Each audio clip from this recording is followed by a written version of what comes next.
Hello, it's Zoe, and welcome back to the Mischief Movement podcast, your weekly inspo for people looking for more hell yeah in their life. Consider this your one-way ticket out of midlife mediocrity towards fun and positive impact via playful disruption. Wouldn't you love to wake up and feel like a total badass? How about breaking some rules, throwing two fingers up to society and doing more of the things you love? I'm talking full-on freedom, adventure, and those meaningful connections I know you've been craving. Stop waiting for your amazing life to happen and go get it. I'll be picking the brains of some true game changers and mischief makers so I can share what I find and hopefully inspire you to shake things up, do more of what makes you feel alive, and boldly rebel against the ordinary. I've no idea what I'm doing, to be honest, but I've got a mission and I'm here to start a movement. It's going to be quite the adventure. Care to join me? Okay, here goes.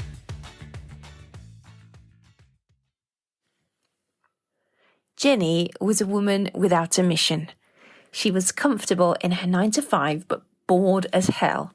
As someone who enjoyed working towards a goal, growing and getting out of her comfort zone, she realised one day back in 2020 that this was not fulfilling her.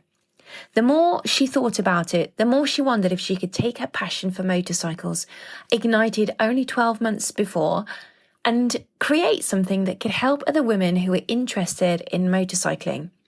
She never imagined that what started as a blog to advise women on what to buy and how to navigate the license system would go on to become a whole collective, connecting badass women the world over through their shared love of two wheels.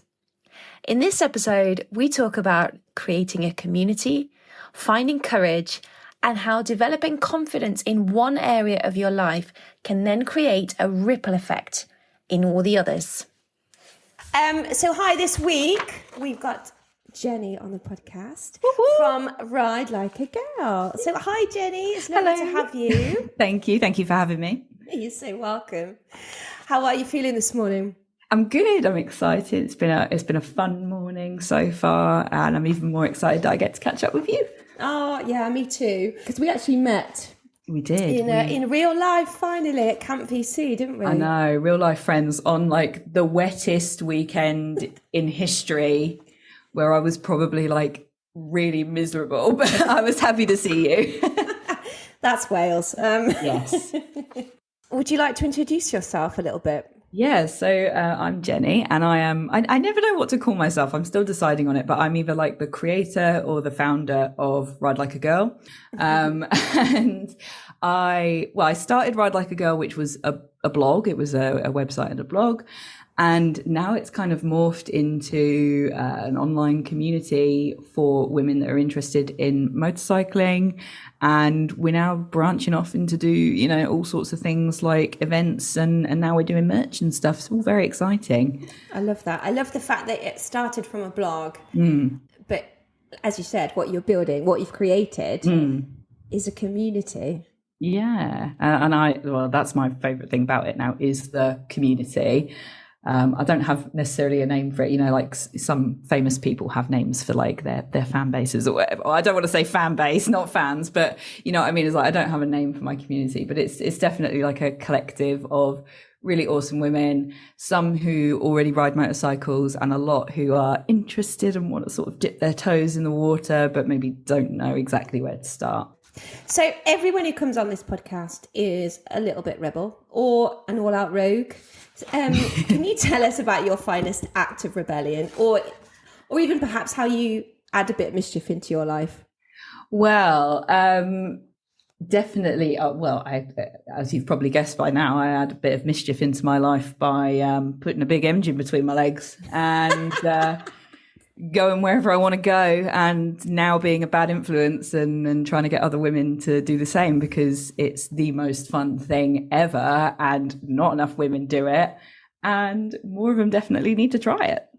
Yeah, I'm 100% in agreement. Can you tell me a little bit about the journey leading up to the creation of Ride Like a Girl? Yes. So I'll try and keep this short because this story could go on for ages. But it's okay. We've got essentially in 2019, me and my other half decided just one day that we were going to learn how to ride motorcycles. The idea came from, we were watching some TV shows at the time. In particular, we were watching Ride with Norman Reedus, which is, Norman Reedus from The Walking Dead. And we were watching his show where he rides motorcycles. And it was literally the first episode of season 1. Probably like 10 minutes into it, he was riding along the Pacific Coast Highway in California. And I was watching it on the TV and I was like, I want to do that and I need to do that. And I have to do it. I was obsessed with it.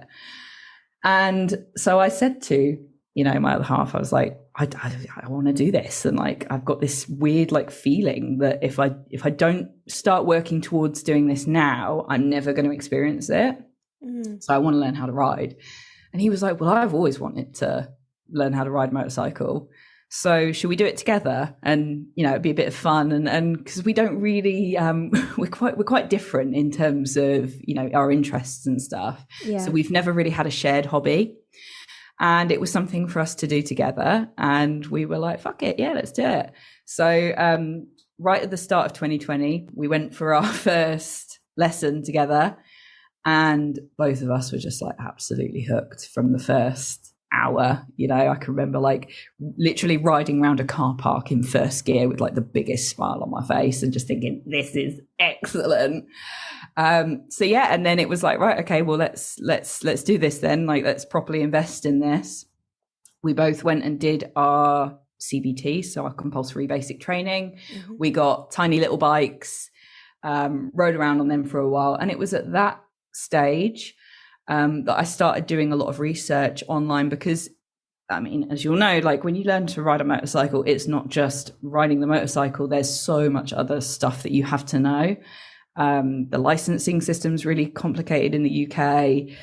Everything from, buying a helmet to what gear to buy. There's a lot of information that you need to know, and it's quite overwhelming. So we were both going online and looking at YouTube and websites and blogs and everything to get this information. And that's when it kind of dawned on me that there wasn't a lot of it that was being created by women or made for women. And then I was like, okay, well, there's, a bit of a gap in the market here. I've learned, a lot of lessons the hard way and like could save some people some time and some effort. So I'm going to start a blog and I'm just going to write about my experiences and hopefully some things that will help some people and save them, like I said, some time. So I started the blog, started posting on there in 2020. And I have pretty much documented everything since then in terms of like going on and getting my full license and everything in between and like trying to give as many tips and as much helpful advice as I can. And so I then created sort of the Instagram page and the website and everything so that I could do that. And I had an online persona, and that was when sort of Ride Like a Girl was born. And now we're like 2.5 years into it, maybe. Yeah. And now, like I said earlier, it's sort of progressing into becoming like a proper community, connecting women up and down the country and even overseas as well. And, running events and now doing merch and all sorts of stuff. And I just can't wait to see where it goes. It's really exciting. So thank you. I'm also enjoying seeing how it's evolving. It's evolved from a blog to be doing all of these things. You said that when you were riding around the car park on that first lesson, you had a massive smile on your face. But when I learned, I had a massive smile on my face, but I was also terrified at the same time. I just wondered whether that was just me. No, it's not just you.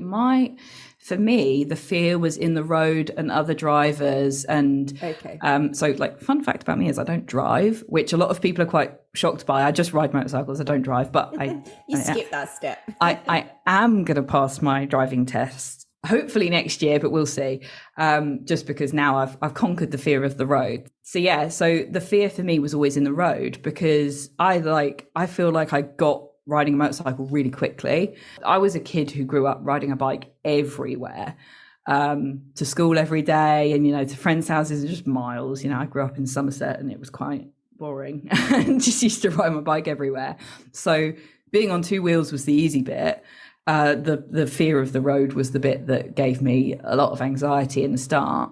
And I would say once I'd sort of done my CBT and I was actually on the road and had my first little bike, it took me a good 6 months before I was like stopped feeling physically sick every time I went out. It scared me all the time. And I think there's a misconception that because I do this stuff that I'm just naturally confident and I've always been, good at doing this or whatever. That's so far from the truth. I really, really struggled with the anxiety and the fear of going out on the road by myself once I'd got that first little bike. And it did take me months of work and just pushing a little bit outside of my comfort zone, every week to finally conquer that. What kind of things were you doing to get over that sort of fear? So this is a great question, and I get asked this a lot. So what I used to do was, this might be a bit of a mad suggestion, but it works. I used to get up at like ridiculously early, and I'd obviously recommend doing this in the summer so it's light. But I would get up really early before anybody would really be out. There'd only be a few pedestrians and cars on the road. And I would just take really short journeys. I mean, like not even 2 miles, ride around near my house. And the fact that there weren't many people on the road meant that I could make mistakes without bad consequences. So I did that and then carried on doing that. And then every sort of week or so, I'd be like, right, I'll go a little bit further and then a little bit further. And then I'll start going to places that I don't know and I have to follow the map, because that was another sort of anxiety I had, was like, okay, well, I've got so much to focus on. I can't even imagine having to follow a map as well. And then I started, using the map and going a bit further. And then, after about 6 months, I'd probably stopped literally like shitting myself every time I went out. I think what you've just said is I think that's really going to help people. Yeah, it's natural. You're not in a car. You're not in a steel cage protecting you. There's no airbag or anything. So it's natural to be really scared of riding a motorcycle. But all you can do is spend as many hours as possible as you can on the bike, because the hours add up to confidence. And wear all the proper protective gear, because there are a lot of people who go into this and think it's okay to wear like just trainers and joggers or whatever on the bike, which is not okay. Invest in the proper gear, and then you've kind of got in the back of the mind that, okay, if the worst thing does happen and I fall off or whatever, well, at least I'm not gonna really, really hurt myself. I might have a few bangs and bruises, but I won't be losing skin. So that's all you can do, is protect yourself and practice. How did you keep that kind of sense of fun, like even when it felt hard and overwhelming? Did you ever get to a moment where you just, I don't know, pull over to the side of the road and cry and be like, oh my God, this is just so hard, like am I ever going to get to the end? That happened twice, and I think it happened in like the first week, if you know what I mean. The first ride, I bought my first bike, and I went to pick it up from the dealership, and I had to ride it home from the dealership. And because I'd never been on it before and it was new to me, and there were buttons in slightly different places and stuff than I was used to on the bike that I'd learnt on, I got to some traffic lights at quite a big junction. I didn't realise, but I'd accidentally knocked the kill switch. So I'd like completely turned the bike off, and I thought I'd just stalled. So I was just trying to like start the engine and it's not starting. The lights have gone green. I'm at the front of the queue, and nobody was like honking at me or shouting at me or anything like that. But I just panicked. Yeah. And there was a car park like right opposite this junction. And I just pulled into the car park. Once I'd figured out what I'd done, I'd turned the bike back on, pulled into this junction, and I just bawled my eyes out. And it's so cringe because my other half was with me, and he was driving the car. He'd driven me to the dealership to get the bike. So he was in the car behind me. Mm-hmm. And I drove into this car park, and I literally broke down, and I was like, I've spent all my savings on this bike and I don't know why I've done it. I'm an idiot. And like all of that. And it just all came out. And he literally turned around. He was like, you just stalled, that's it. Or you just, it was, nobody was bothered. It doesn't matter. You've literally just learned, and you're going to forget about this. Oh, well, I haven't forgotten about it, but he was like, you're going to get over this. Yeah.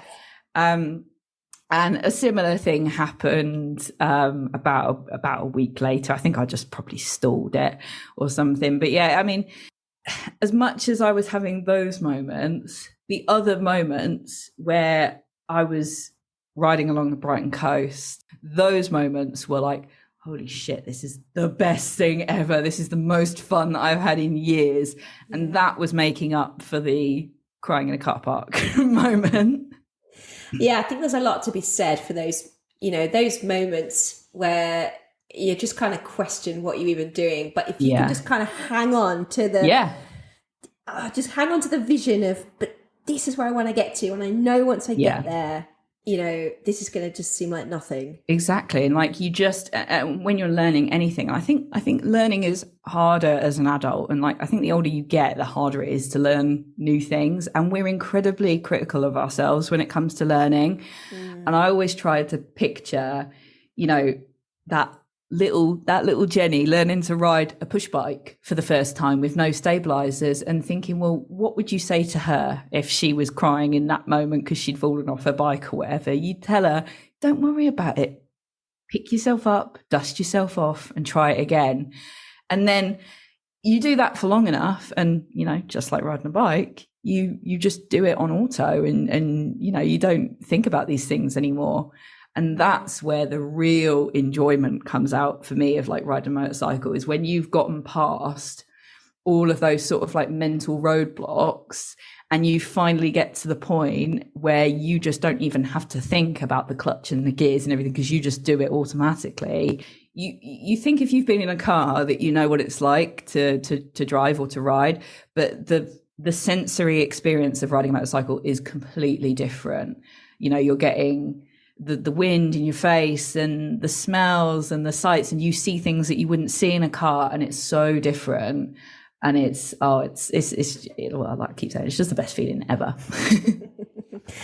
So has there been a highlight for you since either learning to ride or since starting Ride Like a Girl? Yeah. So a couple that I've had. So one would be, so for me personally, like since learning to ride, the highlights have been like the solo road trips that I've done in the past sort of year, because I mean, like I was saying, I was really scared of the road to begin with, and the thought of following a map was quite a lot to sort of process, and I was worried about not being able to concentrate on the road and the map at the same time. And in the past year, I've done 500-mile road trips following a map on my own. And that is, if you told little 2019 me that would be happening in just like 2 years, or 3 years, I wouldn't believe you. It just, doesn't compute. So that's been such a highlight. I mean, riding to Wales and meeting the girls as well that follow me on Instagram and follow the blog and stuff has been another sort of personal highlight. Because it's one thing to sit behind a computer and have conversations with people and stuff, but when you then meet those people in person and they're riding their bikes, or you meet I've had a couple really cool interactions where I've met the girls who are like, I did my CBT after reading something that you posted online. I'm like, oh my God, that's the best thing. That's the best thing I've ever heard. It's such a good feeling, isn't it? Because that what you're creating is having an impact on people. And I mean, when I started the blog, I really had the attitude of like, if it helps one person, then I've done a good deed, and it's, it's helped someone. But to then have the conversations with people and they're like, I was so scared to do this. And then I read whatever, thing you posted, and I thought, I'm going to do it anyway. And then I did it and it went great. And it makes my heart sing, it makes me so happy. And getting to meet those people in real life is like a whole nother level of awesome. Yeah, I can imagine. One of the things that I really didn't expect from learning to ride was the sort of transfer of the confidence in other areas of my life. So it is crazy. And I think a lot of women experience this when they learn to ride as well, is, you know, like for me, for example, I wouldn't really, I mean, I would stand up to myself to a level, if you know what I mean, but I wasn't someone who was very confrontational, or, you know, I would often let things slide that I shouldn't let slide, because I didn't have the confidence to tell people how it, you know, how I felt or how it should be. And now I'm like, well, now I'm doing the scariest thing ever, and, you know, riding a two-wheeled death machine. So yes, I can have a go at the postman when he delivers the parcel to the wrong address for the 5th time. So, and it's crazy how that, you know, learning to ride has given me confidence in other areas of my life that I really didn't expect that would happen. And that happens actually quite often, when people open themselves up to doing something that's scary. Yeah. Once they've accomplished that, they realize that it just has a knock-on effect on, it's like a domino. You know, yeah. the first one down, and suddenly you realize that it's actually impacted on all these other areas of their life without ever even considering how the things might even sort of be related. Yeah, it is kind of crazy how something as simple as like learning to ride a motorcycle weirdly translates into confidence in all these other areas of your life. Who do you really admire, or is there someone that you aspire to be like? Yeah, I mean, I've got a list probably as long as my arm of people that I aspire to be like and that inspire me. The first one I have to say is Jessica Wise, who is the founder of the Liters, which, for those who don't know, is like it started off, I think, in America, but it's now pretty much a like nationwide women's motorcycle group. Is there a Liters in the UK as well then? Okay, so there is 2 Liters chapters. There are 2 Liters chapters in the UK. One is in Newcastle and one is in Aberdeen. But they are quite small, as far as I know. They're quite small groups, and obviously I'm on the absolute like opposite end of the country, so I've never had a chance to meet them. You can start your own Liters chapter, and I have toyed with the idea many times of saying, well, let me do the London or the Southeast one or something, but it is quite a lot of work. And it's, you know, just kind of making a decision between like, do I want to put the work into my own brand, or do I want to essentially like work for somebody else? But I would absolutely love to meet the ladies that are up in Aberdeen and up in Newcastle. And one of the things that I would like to do in the future is go and do a bit of a tour of the UK and meet some of the other ladies that are part of Ride Like a Girl and the Liters. But yeah, Jessica's a huge inspiration. I mean, she also runs a clothing brand and makes really cool clothing, sort of moto inspired clothing. I think that's awesome. And she's even doing like bike giveaways, which if I ever got to give away a brand new bike, I can't even imagine it. It would be so cool. But you never know. We'll see where we are in 10 years time. But yeah, so she's great. I absolutely love Ria the Welder, who is on Instagram as Ria the Welder, who is a lady, again, she's in the US and she's a welder. And I mean, I find inspiration from any woman that asserts themselves in a male-dominated industry, whether that's, you know, being a chef, being a mechanic, being a musician, or, you know, being a welder. And Ria makes the most incredible sort of motorcycle parts. She does sissy bars, so like the bars that go on the back of bikes that you put your luggage on. And she does incredible designs. And she's really the only woman that I know of that's doing that. Finally, I have to give a shout out to some of the artists who have created artwork for me. So Romy Prince on Instagram, she created the first ever piece of artwork for Ride Like a Girl. And I honestly don't think I would be where I am now if she hadn't done that for me, because people love that artwork and still continue. It's been like 2 years and people still like that artwork. So apart from Romy, I have to give a shout out to my friend Emily, who runs Rock and Rose, who makes all kinds of very cool, like yes, I know Emily. Yeah, home products. She makes really cool keychains. If you need a keychain for your bike, she's your girl. Then I have to give a shout out to Jess, who's Jessica Charville, who's an independent Cornish artist. And she has just done a new t-shirt design for me, which just launched this morning, by the way. Yes, very, very excited. This is potentially like, obviously every artist I work with creates art that I just absolutely love. But this is probably my like new favorite thing at the moment, just because she's taken that feeling that we feel when we ride motorcycles that makes us feel badass and powerful, and she's put it into an image. Those ladies, all of them, inspire me to keep doing what I'm doing and to keep climbing, keep working towards the next big thing. Yeah, I'm interested in the fact that they're all women. Yeah, I mean, when you're choosing to collaborate with somebody, is that a conscious decision or? So it didn't start off as a conscious decision. I've most of the ladies that I've worked with, I've been like fans of them prior to starting Ride Like a Girl. So I just went to them, because I like their art. But then I worked with I worked with a couple of guys on some artwork this year that just didn't work out. And that's not to say that they were bad artists or anything like that. They produced the artwork for me, and but I just felt it was like a little bit more of a struggle. And the constant thing that kept happening with these two artists was that I was getting them to draw women on bikes, and they were just like overly sexualizing them. And I was like, no, I don't want that. I want it to be badass. And I'm not saying like you can't be sexy and badass. Of course you can, but it wasn't what I was trying to portray.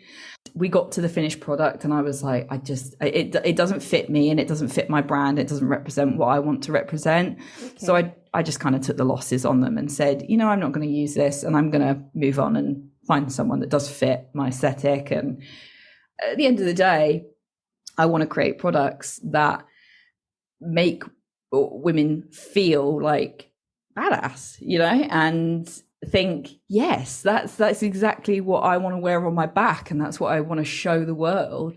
I ended up going to work with Jess on the latest project. And it was when I started working with Jess that I was like, do you know what? I think I should make a conscious effort to work with women and continue I'm constantly preaching women, supporting women on, Instagram. And I'm like, well, why don't I do that with the artwork? So yes, From now on, I just think I will work with women.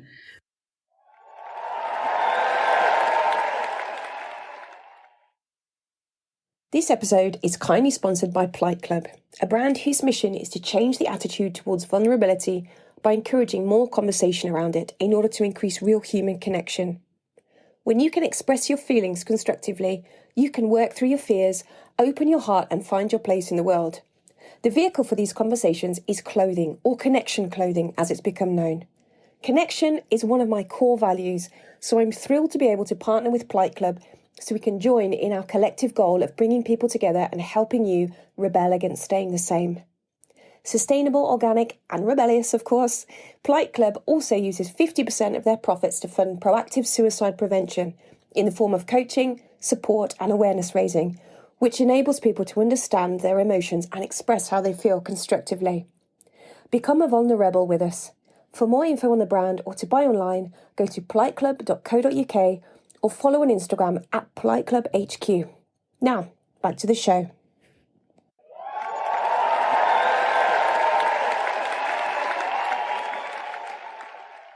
I love the fact that your mission to encourage and inspire women interested in motorcycling does kind of, rock the status quo because it is a very male-dominated area. Have you always felt like you're a bit of a rebel? Well, I've always wanted to do anything that boys did, basically. I've got 3 older brothers, so grew up as a bit of a tomboy. And some people, like people that follow me on Ride Like a Girl, might not know this, but I grew up in I have a background in music, and I've played guitar since I was about 6 years old. And doing that, and I eventually went on to I did music at college, and I did a degree in music as well. And throughout that, I was like continuously the only girl that played guitar. There were a few others along the way, but we were always in the minority. And it was the same even when I got to uni. There was another girl who was on my course with me at uni, but she dropped out after the first year.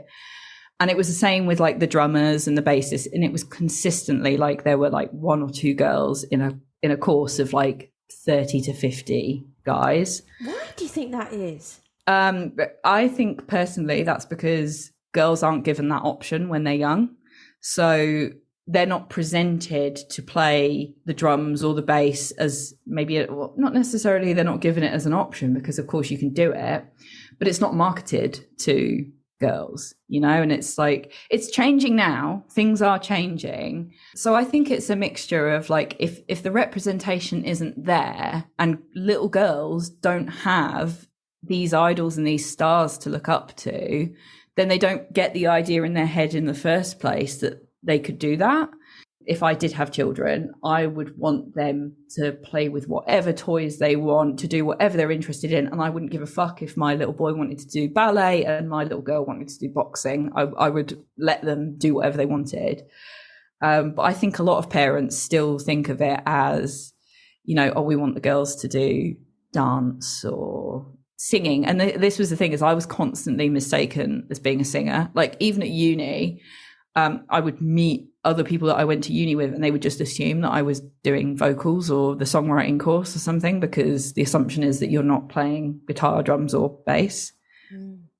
So yeah, I think, but you know, going back to the representation thing, that's why one of the big reasons why I wanted to do Ride Like a Girl is because I want to show not girls, women, that you can do this, and you don't need to have a dad or a brother or a husband or whatever that rides a motorcycle for you to do it. You can do it on your own.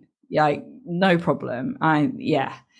There's a big community of women who ride on the back of, you know, their partner or their dad's bike or whatever. And I have absolutely no problem with that, of course. But I'm always there like, why don't you want to go on the front? You know, you ride the bike, you be the superstar. Obviously, I'm like you. I just want to see as many people getting out there and not just ride bikes, but do the things that they think they're really going to enjoy and not be scared or held back, because you're just missing out. You're just missing out on so much fun. Yeah. Because there's a little voice in your head going, oh, you can't do that. Oh, that's too hard. Oh, who do you think you are? You know, if you could just combat that voice, imagine all the different things you could do. Oh, yes.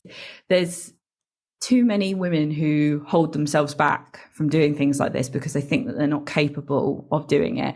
Now, bikes are heavy, and you know, I guess you require some sort of level of strength to maneuver a bike around or whatever.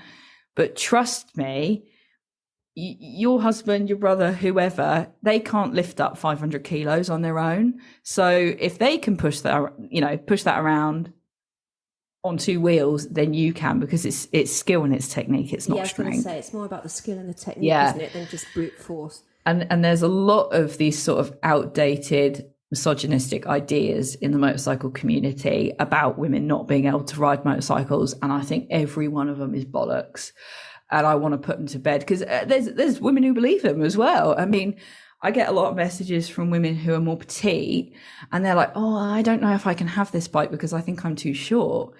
And I'm like, who told you that? Because you can definitely ride any bike you want to. And yes, it might be more of a challenge for you if you're, you know, shorter and you want to ride a bigger bike, but there's women out there doing it. You just have to learn how to, you know, it's all skill. Yeah, I think as women, we do tend to hold ourselves back from so many things, not just, you know, not just motorcycling, but I see it across so many different areas. Just this idea of, I don't think I can, or maybe, you know, oh, I don't know if I'm supposed to even. Oh yeah. And like then when you're doing it, it's the doubt as well, because I used to get when I was at uni, I used to constantly think that I was only there to fill a quota, and it was like they had let me enroll, and I had to audition and everything, but they had enrolled me purely because they needed women on the course, so it looked like it wasn't just 100% men. No. And I told myself for years that I'm only here to fill this quota, right? And that I'm not here because I'm a good guitarist and that I'm really skilled and I've worked really hard. I was just here to be the sort of token woman. And what happened to the guitaring after uni? So, well, let's start at the beginning. So when I first went to uni, I did music at college and I was confident. You know, I was like, I'm good. And, I thought it was good. I didn't think I was great, but I thought I was good enough.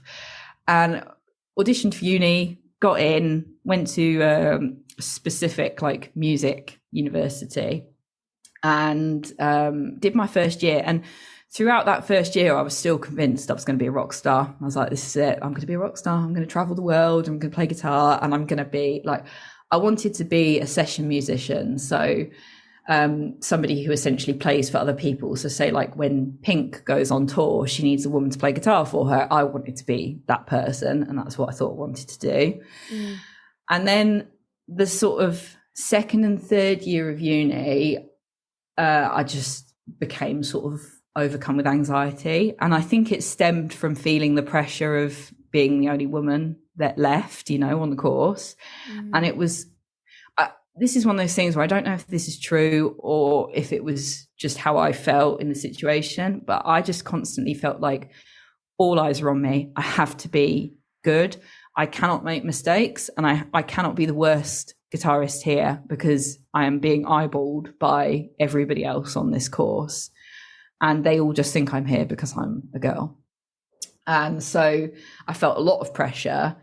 And then by the sort of second and third year of uni, I was feeling so anxious about going on stage that I started to really like not enjoy it.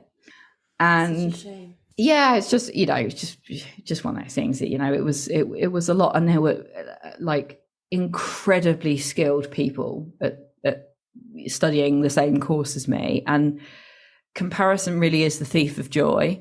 And when you start comparing yourself to everybody else, you just crumble, you know, because you think, oh, like I can't do that. I can't play those insane solos. So, you know, why would anyone hire me over that person?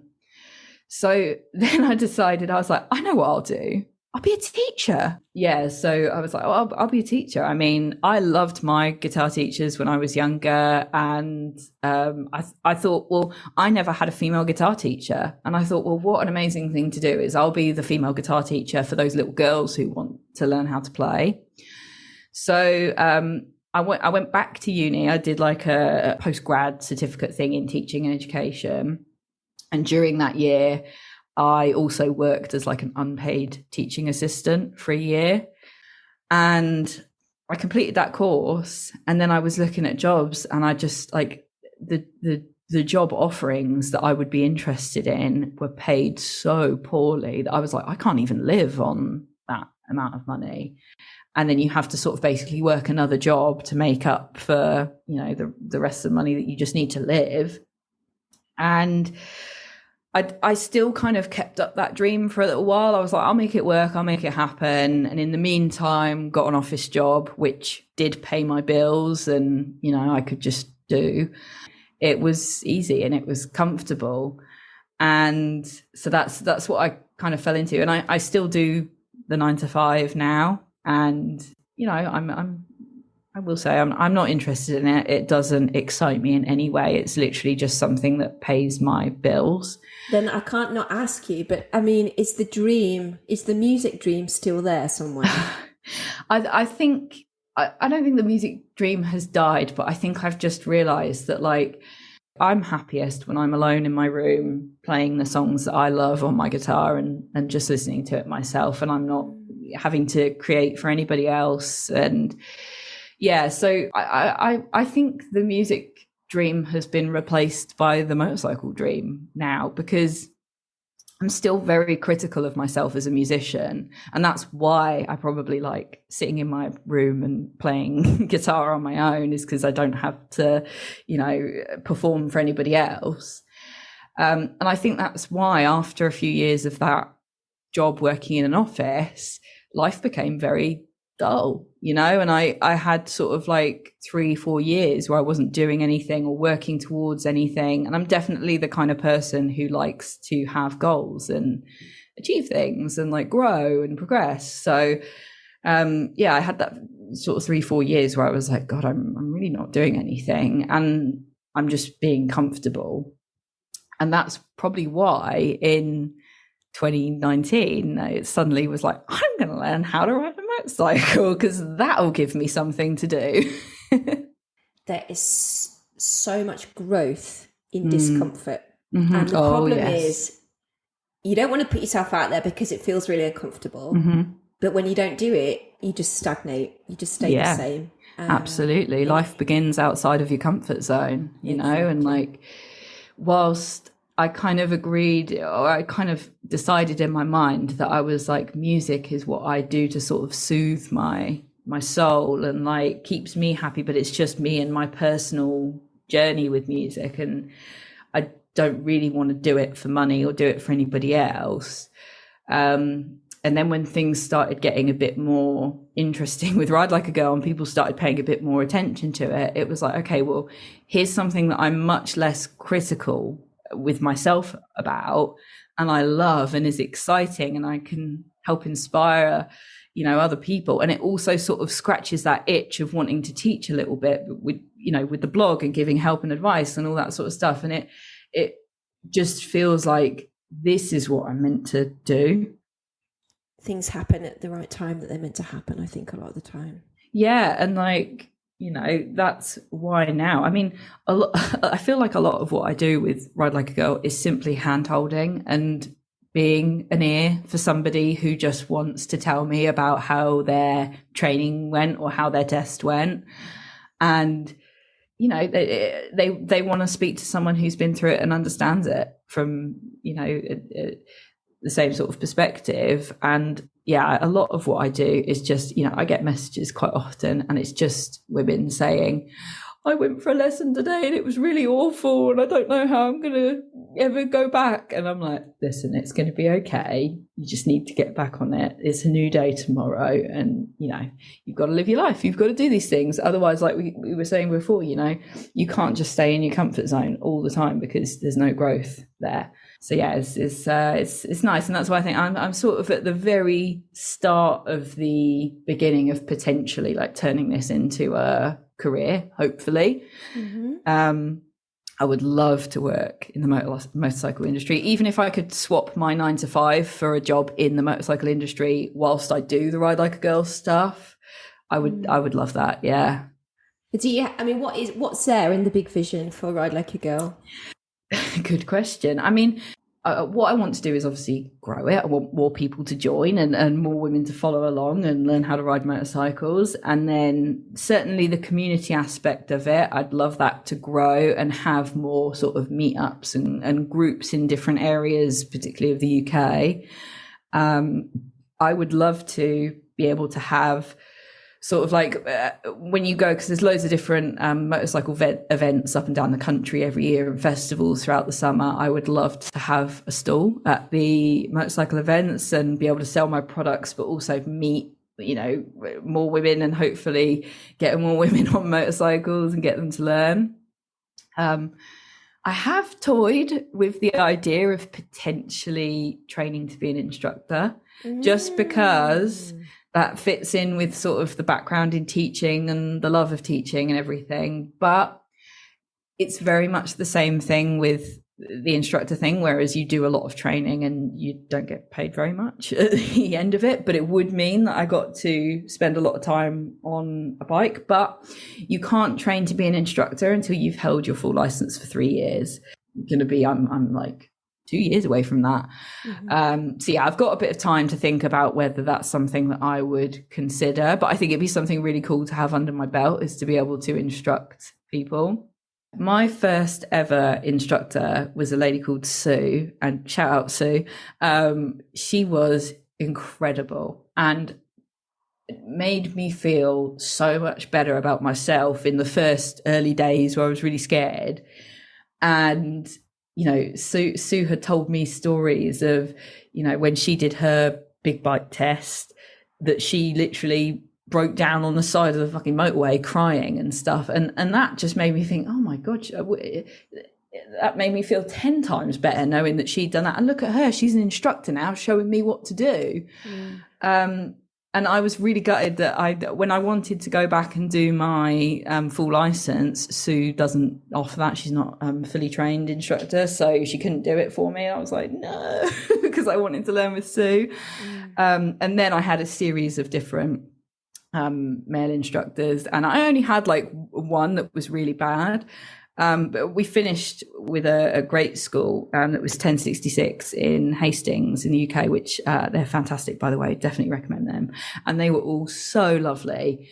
So we ended on a high, but I did, you know, go through the ringer a little bit there with a few of the instructors. But yeah, I would absolutely jump at the opportunity to be a part of a women's riding school or run a women's riding school one day. It would be amazing. There's a lot of like lady driving instructors, you know, that advertise as like female friendly driving instructors. So yeah, I'd love to do that for bikes. Amazing. I think we'll wrap it up here.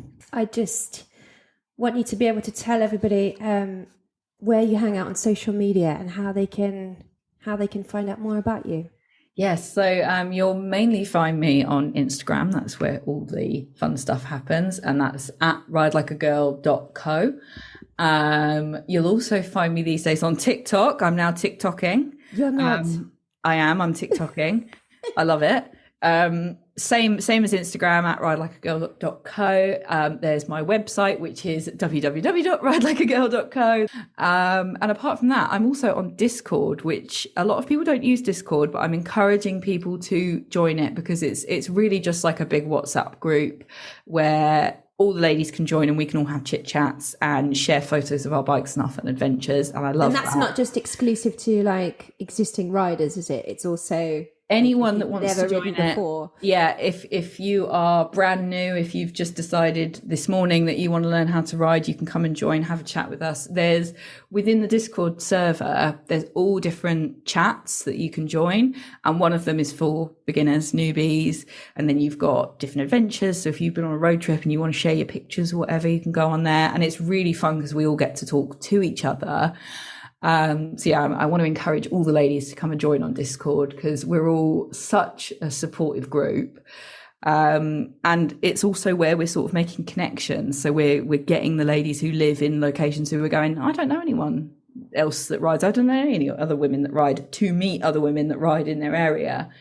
So it's very cool, very fun. And Discord, the best way to find the Discord is to head to Instagram, and the link is in my Instagram bio. Awesome. Well, thank you so much for joining us today. Thank you for having me. It's been really insightful. So all the best. Thank Ride you. Like a Girl, and I'm excited to see where it goes next. Yes, thank you so much. You take care. All right, bye-bye. Bye. I hope you loved today's episode and it made you think differently, or perhaps nudged you into changing something in your life that's not working for you. I'd love to give you a shout out right here on the podcast too. So let me know what you think, what you'd like to hear more of, or how you've been inspired by what you've heard. Let's keep in touch over on Instagram at Mischief and Hyde, or sign up to my newsletter at zoegreenhalgh.com. If you're enjoying being part of the Mischief movement, please consider telling a friend or leaving me a review wherever you download your episodes, which will seriously help my mission to inspire and empower more people like us to choose mischief over mediocre. Ciao!